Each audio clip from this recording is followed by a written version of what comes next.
ಶಿವಮೊಗ್ಗದಲ್ಲಿ ಸಾಮಾಜಿಕ ಸೇವಾ ಸಂಘ ಸಂಸ್ಥೆಗಳಿಗೆ ಕೊರತೆ ಏನಿಲ್ಲ. ಜನತೆಯ ಧ್ವನಿಯಾಗಿ ಸಮಕಾಲೀನವಾಗಿ ಸ್ಪಂದಿಸುತ್ತಿವೆ.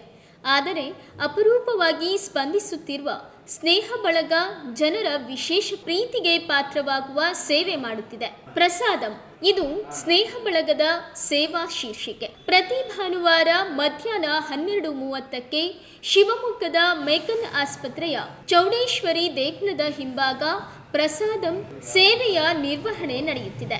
ಪ್ರಸಾದಂ ಈಗ 1 ವರ್ಷ ಪೂರೈಸಿದೆ.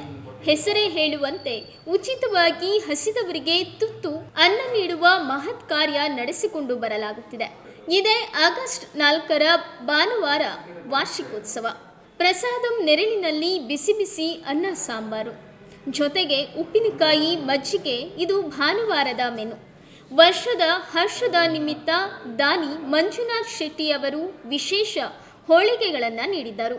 ಸ್ನೇಹ ಬಳಗದ ಮಹಿಳೆಯರೇ ಅಂದು ಪ್ರಸಾದಂ ವಿತರಿಸುವ ಕರ್ತವ್ಯ ಸೇವೆ ಮಾಡಿದರು. ವಾರ್ಷಿಕೋತ್ಸವ ಹಂತ ಮುಟ್ಟಿದ ಬಗ್ಗೆ ಸೇವಾ ಸಂತೃಪ್ತಿಯನ್ನ ಬಳಗದ ಮುಂಚೂಣಿಯಲ್ಲಿರುವ ನಗರಗದ್ದೆಯ ಶ್ರೀನಾಥ್ ಅವರು ವ್ಯಕ್ತಪಡಿಸಿದರು. ಸ್ನೇಹ ಬಳಗ ಸುಮಾರು 8-10 ಜನ ಮಿತ್ರರು ಸೇರಿಕೊಂಡು ಶುರು ಮಾಡುವಂಥ ಒಂದು ಸಣ್ಣ ಕೆಲಸ. 51 ವಾರಗಳಾಯಿತು. ಪ್ರತಿ ಭಾನುವಾರ ಬಂದು ನಾವು ಇಲ್ಲಿ ಮೆಗನ್ ಆಸ್ಪತ್ರೆ ಆವರಣದಲ್ಲಿ ಜನಗಳಿಗೆ ಹಸಿದವರಿಗೆ ಊಟ ಕೊಡ್ತಾ ಇದ್ದೀವಿ. ಪ್ರಸಾದ ಅನ್ನುವಂಥ ಒಂದು ಯೋಜನೆ ನಾವು ಮಿತ್ರರು ಸೇರಿ ಮಾಡಿರೋದು. ಈ ಕೆಲಸವನ್ನು ನೋಡಿ ನಮ್ಮ ಜೊತೆ ನಿಮ್ಮಂಥ ಅನೇಕರು ಸೇರಿಕೊಂಡಿದ್ದಾರೆ. ಮೊದಲು 6-7 ಜನ ಇದ್ದಿದ್ದು ಈಗಾಗಲೇ 14-15 ಜನದ ಗುಂಪಾಗಿದೆ. 51 ವಾರಗಳಲ್ಲಿ ಸುಮಾರು 30 ವಾರಗಳು ನಮಗೆ ದಾನಿಗಳು ದುಡ್ಡು ಕೊಟ್ಟು ಸಹಕರಿಸಿದ್ದಾರೆ. ಉಳಿದ ಖರ್ಚನ್ನು ನಾವೇ ಸ್ನೇಹಿತರು ಭರಿಸಿದ್ದೀವಿ. ಈ ಒಂದು ಯೋಜನೆಯನ್ನು ನಿರಂತರವಾಗಿ ಮಾಡಬೇಕು ಅನ್ನೋದು ಆಸೆ ಇದೆ. ಬಳಗದ ಕೆಜಿ ಕೃಷ್ಣಾನಂದ ಈ ಕಾರ್ಯದ ಬಗ್ಗೆ ಹೀಗೆಂದಿದ್ದಾರೆ. ಈ ಸ್ನೇಹ ಬಳಗದಿಂದ ನಾವೆಲ್ಲ ಸ್ನೇಹಿತರು ಸೇರಿ ಇದನ್ನು ಮಾಡಿದಾಗ 1 ವರ್ಷ ನಡೆಸ್ತೀವಿ ಅನ್ನೋ ಯೋಚನೆ ಏನು ನಮ್ಮಲ್ಲಿ ಇರಲಿಲ್ಲ.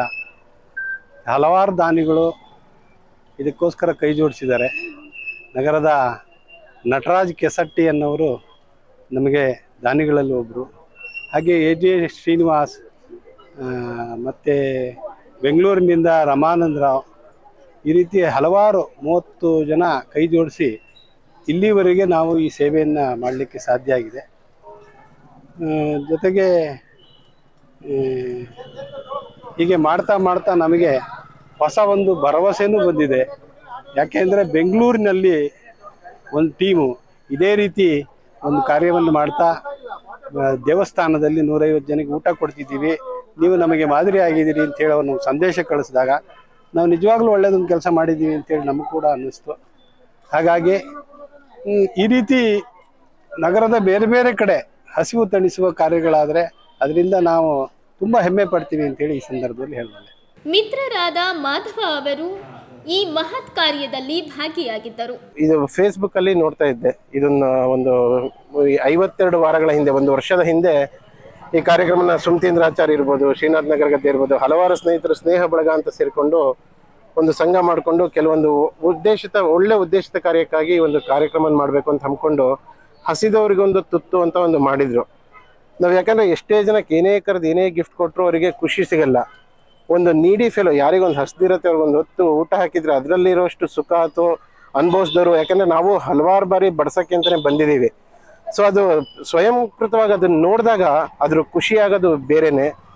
ಈ ಒಂದು ಇದು ಯಾಕಂದರೆ ಫೇಸ್ಬುಕ್ ಇರ್ಬೋದು, ಈಗ ಒಂದು ಲೈವ್ ಇರ್ಬೋದು, ನಮ್ಮ ಚಾನಲ್ ಅವ್ರು ಕೂಡ ನಮಗೆ ಸಹಕಾರ ಕೊಡ್ತಾ ಇದ್ದಾರೆ ಪ್ರಚಾರಕ್ಕೋಸ್ಕರ. ಇಲ್ಲಿ ಪ್ರಚಾರ ಅಂದರೆ ನಾವು ಮಾಡ್ತಿರೋ ಕಾರ್ಯ ಇಲ್ಲ, ಈ ಒಂದು ಒಳ್ಳೆ ಕಾರ್ಯ ಬೇರೆಯವ್ರಿಗೂ ಉತ್ತೇಜಿತರಾಗಿ ಅವರು ಕೂಡ ಬೇರೆ ಕಡೆ ಮಾಡಲಿ ಅಂತ. ಯಾಕಂದರೆ ಯಾರು ಇಲ್ಲೇನು ಭಿಕ್ಷುಕರಿಲ್ಲ ಅಥವಾ ತಗೊಳ್ದೇ ಇರೋರಿಲ್ಲ, ಹಸ್ದವರಿಗೆ ನಾವು ಒಂದು ತುತ್ತು ಕೊಡ್ತಾ ಇರೋವಂಥದ್ದು. ಈ ಕಾರ್ಯಕ್ರಮ ನಾವು ಶ್ಲಾಘಿಸ್ಲೇಬೇಕು. ಯಾಕಂದರೆ ಒಂದು ಒಳ್ಳೆ ಕೆಲಸ ಅದು ಮಾಡಬೇಕಾದ್ರೆ ತುಂಬಾ ಕಷ್ಟ ಇದೆ. ನಾವು ಒಂದು ಜನರನ್ನು ಸೇರಿಸೋದು ಮಾಡೋದು ಇಲ್ಲ. ಇದು ಮಾಡಿದಾಗ ಹಲವಾರು ದಾನಿಗಳು ಕೂಡ ಮುಂದೆ ಬರ್ತಾ ಇದ್ದಾರೆ. ಈ ಥರ ಒಂದು ಬಂದಾಗ ಏನಾಗುತ್ತೆ ಅಂದರೆ ಇದು ಈಸಿ ಆಗುತ್ತೆ. ಈಗ 17 ಜನದಿಂದ 7 ಜನದಿಂದ 17 ಜನ ಆಯಿತು, 17ರಿಂದ 34 ಆಯಿತು, ಈಗ 52 ಜನ ಇದ್ದಾರೆ.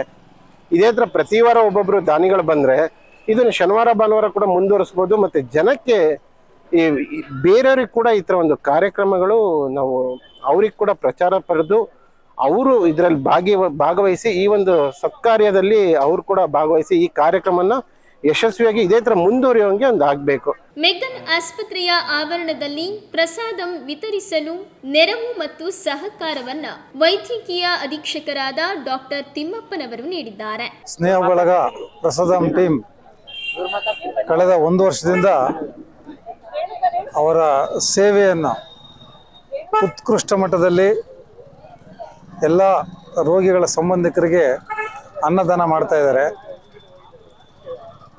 ಮೇನ್ಲಿ ನಾನು ಅಬ್ಸರ್ವ್ ಮಾಡಿದ್ದು ರುಚಿಯಾದ ಶುಚಿಯಾದ ಊಟನ ಎಲ್ರಿಗೂ ಕೊಡ್ತಾ ಇದ್ದಾರೆ. ಆಮೇಲೆ ಕ್ಲೀನಿನೆಸ್ ಅದೆಲ್ಲ ಅಚ್ಚುಕಟ್ಟಾಗಿ ನಾನು ಎಲ್ಲರ ಮುಂದೆ ಹೇಳ್ತಾ ಇರ್ತೀನಿ. ಅವ್ರು ಬರ್ತಾರೆ, ಪಟ ಪಟ ಪಟ ಎಲ್ಲ ಜೋಡಿಸ್ತಾರೆ, ಎಲ್ರಿಗೂ ಊಟ ಮಾಡಿಸ್ತಾರೆ. ಕ್ಲೀನ್ನೆಸ್ ಅಬ್ಸಲ್ಯೂಟ್ಲಿ ನನಗೆ ಒಂದಿನೂ ಸಮಸ್ಯೆನೇ ಆಗಿಲ್ಲ ಇಲ್ಲಿ ಯಾವ ರೀತಿಯಿಂದನೂ. ಇವ್ರು ನೋಡ್ಬಿಟ್ಟು ಬೇರೆ ಬೇರೆ ದೊಡ್ಡ ದೊಡ್ಡ ಜನ ಎಲ್ಲ ಬಂದ್ಬಿಟ್ಟು ಇಲ್ಲಿ ಅನ್ನದಾನ ಮಾಡೋಕ್ಕೆ ಶುರು ಮಾಡಿದ್ದಾರೆ. ಅನ್ನದಾನ ಮಹಾದಾನ ವಿದ್ಯಾದಾನ ಅದಕ್ಕೆ ಪರಂ, ಇದು ಸಾಕ್ತಾನೆ ಇರಲಿ. ಇಷ್ಟು ಮಾಡೋದಕ್ಕೆ ಅವಕಾಶ ಮಾಡಿಕೊಟ್ಟಂಥ ಹಿರಿಯರಿಗೆ, ಗುರು ಹಿರಿಯರಿಗೆ, ತಂದೆ ತಾಯಿಗಳಿಗೆ ನಮಸ್ಕಾರ ಹೇಳ್ತಾರೆ. ನಾನು ಎರಡು ಮಾತು. ಒಟ್ಟಿನಲ್ಲಿ ಹಸಿದವರಿಗೆ ಒಂದು ತುತ್ತು ಅನ್ನ ನೀಡುವ ಮಹತ್ ಕಾರ್ಯದ ಮೂಲಕ ಅದೆಷ್ಟೋ ಬಡ ಜೀವಗಳಿಗೆ ಆಸರೆಯಾಗಿರುವ ಸ್ನೇಹ ಬಳಗದ ಈ ಕಾರ್ಯವನ್ನ ಎಲ್ಲರೂ ಮೆಚ್ಚಲೇಬೇಕು. ಕಳೆದ 1 ವರ್ಷದಿಂದ ನಮ್ಮ ಕೆಲವು ಸ್ನೇಹಿತರು ಯೋಚನೆ ಮಾಡಿ ಈ ರೀತಿ ಒಂದು ಪ್ರತಿ ವಾರದಲ್ಲಿ ಒಂದಿನ ಒಂದು 150-200 ಜನಕ್ಕೆ ಒಂದು ಮಧ್ಯಾಹ್ನ ಊಟ ಕೊಡಬೇಕು ಅಂದ್ಕೊಂಡ್ವಿ. ಅದನ್ನು ಉಚಿತವಾಗಿ ಕೊಡಬೇಕು ಅಂದ್ಕೊಂಡ್ವಿ. ನಾವು ಯಾವುದೋ ಬೇರೆ ಕಾರಣಕ್ಕೆ ಅಂತ ಒಂದು ಸ್ವಲ್ಪ ಹಣ ಸಂಗ್ರಹ ಮಾಡಿದ್ವಿ. ಅದರೊಳಗೆ ಒಂದು ಸ್ವಲ್ಪ ಹಣ ಉಳಿದಿತ್ತು.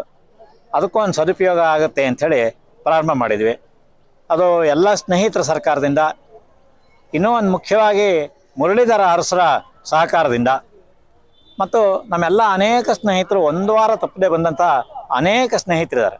ಅವರೆಲ್ಲರ ಸಹಕಾರದಿಂದ ಈಗ 52 ವಾರ ಆಗಿದೆ. ಅದು ಸಣ್ಣದಾಗಿ ಅಂತಲೇ ಶುರು ಮಾಡಿದ್ದು. ಅನೇಕ ಜನ ಇದನ್ನು ನೋಡಿ ನಾವು ಇದಕ್ಕೇನಾದರೂ ಕೊಡ್ತೀವಿ ಅಂತ ವಾಲಂಟಿಯರ್ ಆಗಿ ತಾವಾಗೇ ಬಂದು ಅದ್ರ ಜೊತೆ ಕೈ ಜೋಡಿಸಿದ್ದಾರೆ. ಒಂದು ಲೆಕ್ಕಕ್ಕೆ ಈ ಕೆಲಸ ಬೆಳೀಲಿ ಅಂತ ಹೇಳಬಾರ್ದು, ಯಾಕೆಂದರೆ ಎಲ್ರಿಗೂ ಅವರಿಗೆ ತಗೊಳ್ಳೋ ಶಕ್ತಿ ಬರಬೇಕು. ಒಂದು ಲೆಕ್ಕಕ್ಕೆ ಅಗತ್ಯ ಇರೋರಿಗೆ ಹೆಚ್ಚು ಜನಕ್ಕೆ ತಲುಪಲಿ ಅಂತ ಹೇಳಬೇಕು. ಆ ದೃಷ್ಟಿಯಿಂದ ಇನ್ನೂ 10 ಕಡೆಗಳಲ್ಲಿ ಅಗತ್ಯ ಇರೋರಿಗೆ ತಲುಪೋ ಹಾಗೆ ಯಾರು ಬೇರೆಯವರು ಮಾಡಿದರೆ ಅನುಕೂಲ ಆಗುತ್ತೆ. ಅದರೊಳಗೆ ಒಂದು ಸಣ್ಣ ತೃಪ್ತಿ ಅಷ್ಟೇ. ನಾವೇನು ಅವರ ದಿನನಿತ್ಯದ ಕಷ್ಟಗಳನ್ನು ಬಗೆಯನ್ನು ಹೊರಿಸಲ್ಲ, ಅವರೆಲ್ಲ ಜೀವನದ ಇದು ಬಗೆಹರಿಸಲ್ಲ. ಒಂದು ಮಧ್ಯಾಹ್ನ ಹಸಿದಾಗ ಒಂದು ತುತ್ತು ಅಳಿಲು ಸೇವೆ ಅಂತ ಹೇಳ್ತಾರಲ್ಲ, ನಿಜದ ಅರ್ಥದಲ್ಲಿ ಇದು ಅಳಿಲು ಸೇವೆ ಅಷ್ಟೇ. ಅದಕ್ಕೆ ಸಹಕಾರ ಕೊಟ್ಟಿರೋರು ತುಂಬ ಜನ, ಮೆಗ್ಗಾನ್ ಹಾಸ್ಪಿಟಲ್ ಅವ್ರು ಇರ್ಬೋದು, ಈ ಥರ ಮುಖ್ಯವಾಗಿ ನಮ್ಮ ಅನೇಕ ಸ್ನೇಹಿತರು ಪ್ರತಿ ವಾರ ಇದೊಂದು ವ್ರತದ ತರಹ ಮಾಡಿರುವಂಥದ್ದು. ಮತ್ತು ಅನೇಕ ಜನ ಹೊರಗಡೆಯವರು ಇದನ್ನು ನೋಡಿ ನಾವೇನಾದ್ರು ಸಹಕಾರ ಕೊಡ್ತೀವಿ ಅಂತ ಹೇಳಿರೋದು. ಅವರೆಲ್ಲರಿಗೂ ಇವತ್ತಿನ ದಿನ ಧನ್ಯವಾದ ಸಮರ್ಪಿಸಲಿಕ್ಕೆ ಇಷ್ಟಪಡ್ತೇನೆ.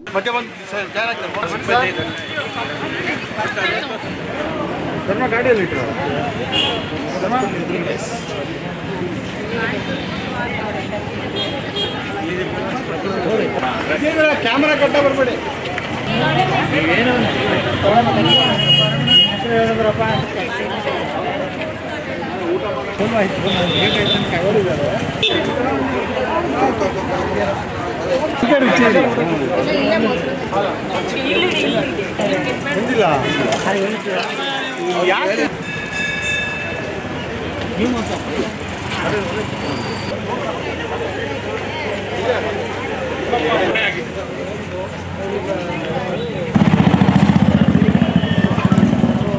ಬಳಸಿದ್ದಾರೆ. ಅವರನ್ನ ಸ್ನೇಹದ ಪರವಾಗಿ ಅವರಿಗೆ ಹಾರಾಕಿದ್ದಾರೆ.